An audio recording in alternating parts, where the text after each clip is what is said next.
July 7th, 2021. Dane County, Wisconsin. A 911 call comes in. A 23-year-old man reports his parents missing. He sounds concerned, calm, cooperative. He explains that his mother and father left for their family cabin several days ago. He says they haven't answered their phones. He says this isn't like them. He says he's worried. The caller is Chandler Halderson, and at first glance, he looks exactly like what you'd expect. Soft-spoken, slight build, glasses. A young man who seems overwhelmed by something tragic. But here's the first thing investigators would later notice. He never sounds confused. He never sounds panicked. He sounds prepared, as if he had already rehearsed the version of events he was about to tell. His parents, Bart Halderson and Krista Halderson, were described as responsible, consistent, and deeply involved in their son's life. They didn't just disappear without explanation, especially not without contacting anyone. But Chandler had an answer for everything. They went to their cabin. They needed time away. Their phones died. They might be up north with no signal. Every sentence neat, structured, ready. What police didn't yet know was this. For months, maybe longer, Chandler had been living inside a carefully constructed illusion. He told his parents he was enrolled in college. He told them he was close to graduating. He told them he had job offers lined up. He even claimed he had secured employment with SpaceX. There were emails. There were documents. There were screenshots. All fake. There was no enrollment, no degree, no job. Just layers of digital fabrications. And his parents believed him. Because why wouldn't they? He lived at home. He spoke confidently. He answered questions quickly. He always had another explanation. But lies are fragile structures. And by late June 2021, cracks were forming. Bart Halderson had started asking for proof, employment verification, direct contact information, not vague reassurances, documents. For Chandler, that wasn't just inconvenient, it was catastrophic. Exposure would mean admitting that for years he had done nothing, that the future he described didn't exist, that the career he promised was imaginary. It would mean humiliation. And sometimes, humiliation feels more terrifying than consequences. On July 1, 2021, something happened inside that suburban home in Windsor, Wisconsin. Something that would transform a fictional life into a real criminal case. July 8, 2021. When police first walked through the Halderson residence, nothing looked violently disturbed. No obvious struggle. No shattered windows. No overturned furniture. Just a house that felt empty. But investigators are trained to notice what doesn't fit. Why were certain areas unusually clean? Why had the son already begun explaining details no one had yet questioned? And why, when officers asked simple follow-up questions, did Chandler's story shift slightly each time? Tiny inconsistencies, nothing dramatic, but enough. In the days that followed, detectives would uncover digital searches, strange movements, unusual behavior, and eventually, something in the Wisconsin River that would change everything. The 911 caller wasn't just reporting a disappearance. He was managing a narrative. And the deeper investigators looked, the more that narrative began to unravel. Because sometimes the most dangerous lies aren't told in panic. They're told calmly, deliberately, with a plan. And in this case, that plan was about to collapse. In the next act, we examine what really happened on July 1st, and the first critical mistake that exposed the illusion. Support the channel by subscribing and liking. By late June 2021, the illusion was no longer stable. For years, Chandler had managed to maintain control through confidence and detail. He anticipated questions before they were asked. He created email threads. He staged phone calls. He constructed timelines. But pressure changes dynamics. And this time, the pressure was coming from inside the house. Bart Halderson was no longer satisfied with verbal reassurances. He wanted proof. Official transcripts, enrollment verification, employment confirmation, real documentation. According to investigators, Bart had begun contacting institutions directly. He was preparing to verify whether his son was truly enrolled in college, whether the internships existed, whether the job offer was real. For Chandler, that was a direct threat. Because once someone steps outside the illusion collapses instantly. On June 30th, the atmosphere inside the Halderson home was reportedly tense. Chandler told his girlfriend that his father was upset, that arguments were happening, that things were escalating. The next morning, July 1st, 2021, something irreversible occurred. Later, prosecutors would argue that this was not spontaneous. It was not impulsive. It was a decision.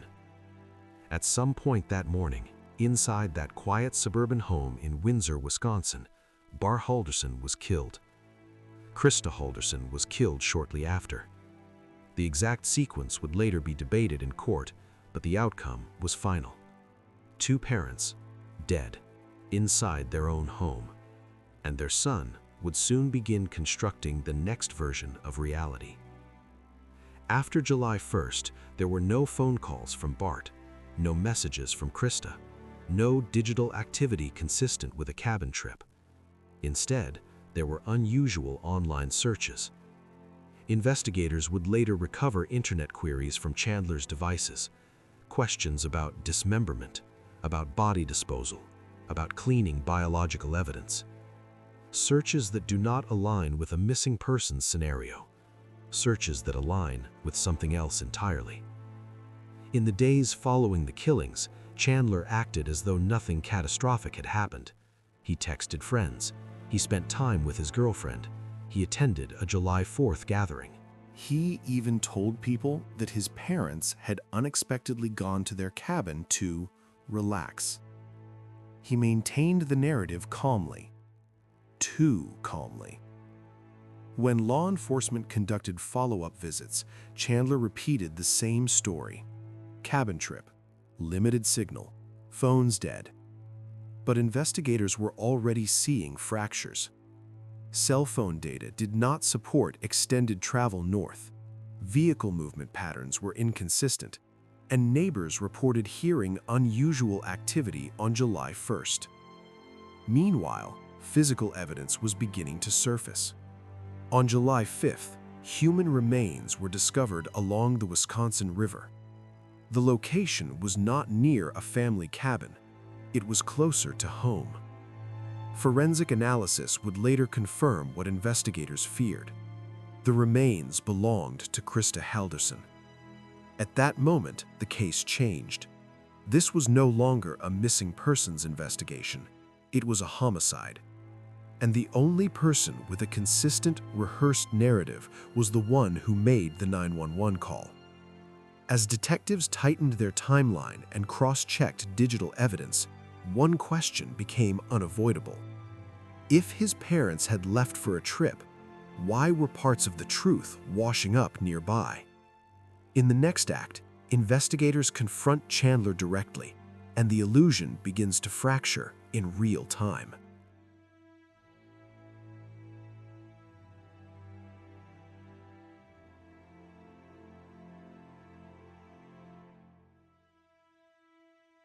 Once the remains were identified as Krista Halderson, investigators shifted strategies. They were no longer searching for two missing adults. They were building a homicide case, and the focus narrowed almost immediately. Chandler Halderson was not treated as a suspect at first. He was treated as a grieving son. But grief has patterns: shock, confusion, disorientation. Chandler displayed none of them in a conventional way. When detectives interviewed him again, they noticed something subtle but critical. His answers were structured, linear, carefully paced. He did not struggle to recall details. He supplied them, often before being asked. When pressed about timelines, his story adjusted slightly. Small revisions, a different departure time, a different explanation for silence, a new detail about the cabin. Each change was minor, but collectively they formed a pattern.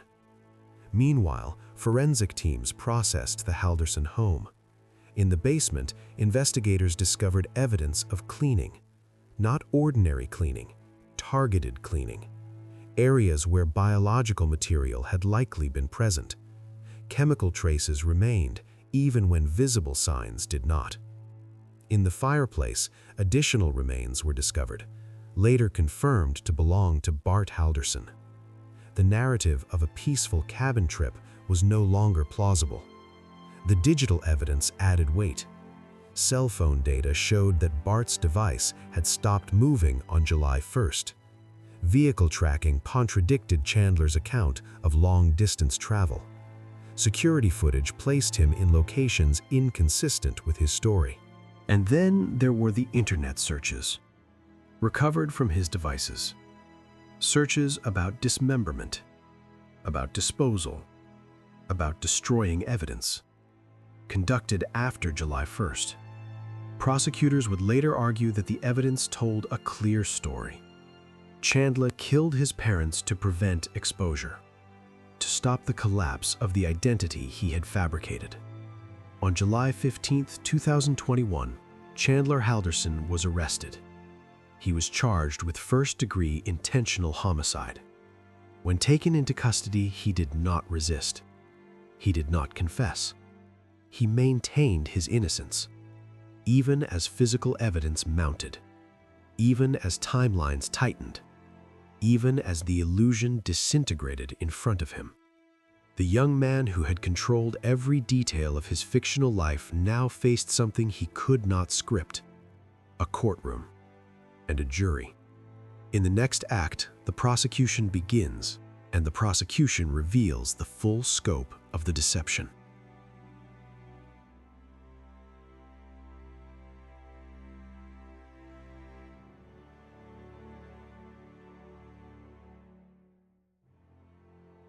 January 2022, Dane County Courthouse.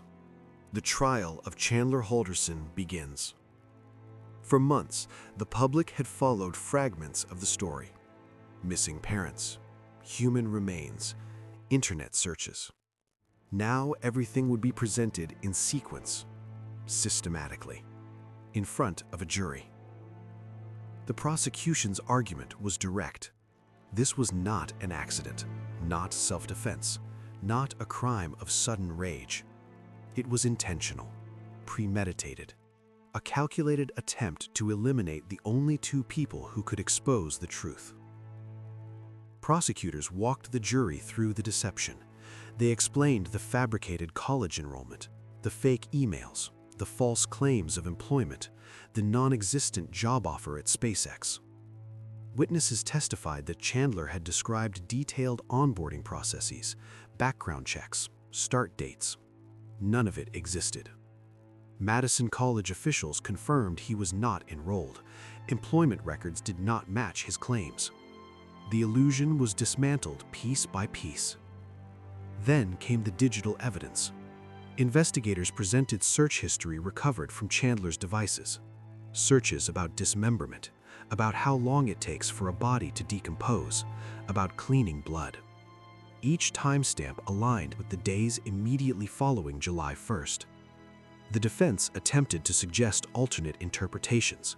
They questioned the reliability of forensic conclusions. They suggested that the timeline might not be as clear as prosecutors claimed. But the physical evidence told its own story. Forensic specialists testified about biological traces in the basement, about remains found in the fireplace, about remains located along the Wisconsin River. Experts explained that the pattern of disposal required time, planning, deliberate effort. The jury also heard about Chandler's behavior after July 1st, attending gatherings, socializing normally, maintaining the cabin trip narrative. There was no visible panic, no urgency to locate his parents. Instead, there was control. Always control. Throughout the trial, Chandler sat quietly, minimal expression, occasional notes, rare visible emotion. The prosecution framed the case around motive, fear of exposure, fear of humiliation, fear of losing the identity he had built. They argued that when faced with collapse, he chose elimination. On January 20, 2022, after deliberation, the jury returned its verdict: guilty. 2 counts of first-degree intentional homicide. The illusion had fully collapsed. But the story did not end there, because the final question was not just about what he did, it was about why. In the final act, we examine the aftermath and what this case reveals about deception, identity, and the cost of living inside a lie.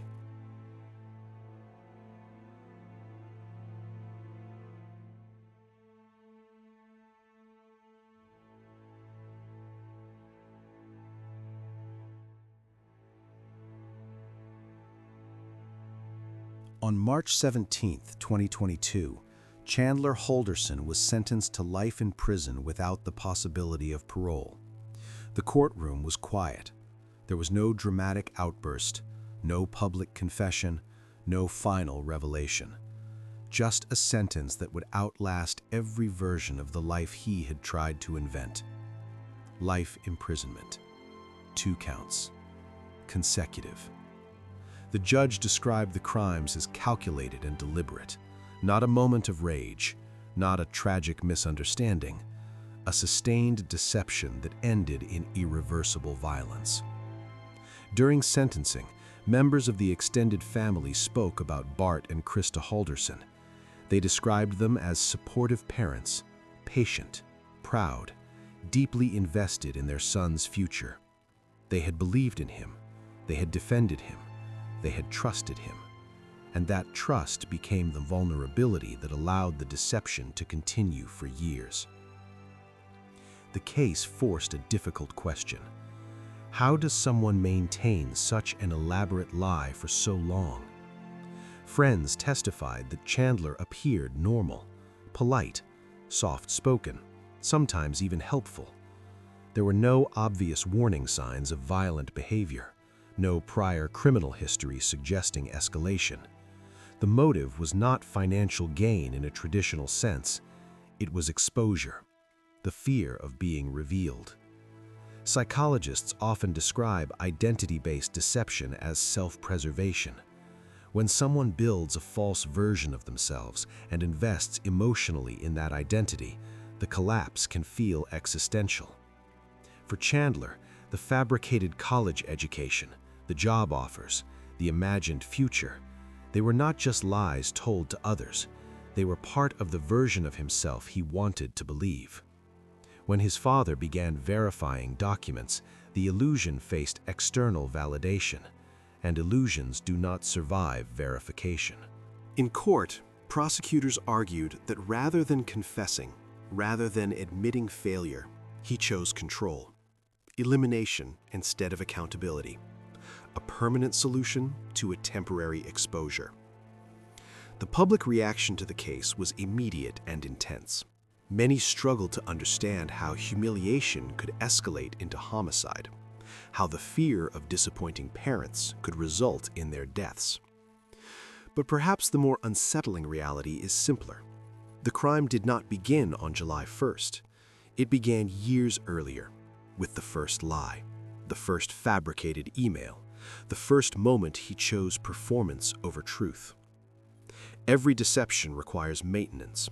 Every maintenance requires escalation, until eventually the cost of truth feels greater than the cost of destruction. Today, Chandler Halderson remains incarcerated. The house in Windsor stands quiet. The digital traces remain archived, and the illusion, once so carefully constructed, exists only as evidence in a courtroom record. This case is not only about violence, it is about identity, about pride, about the dangerous space between who we are and who we pretend to be. Because sometimes the most catastrophic decisions are not made in anger, they are made in fear. And fear, when combined with ego and secrecy, can become lethal. Two parents trusted their son. A son trusted his own fabrication more than reality. And in the end, the truth surfaced anyway.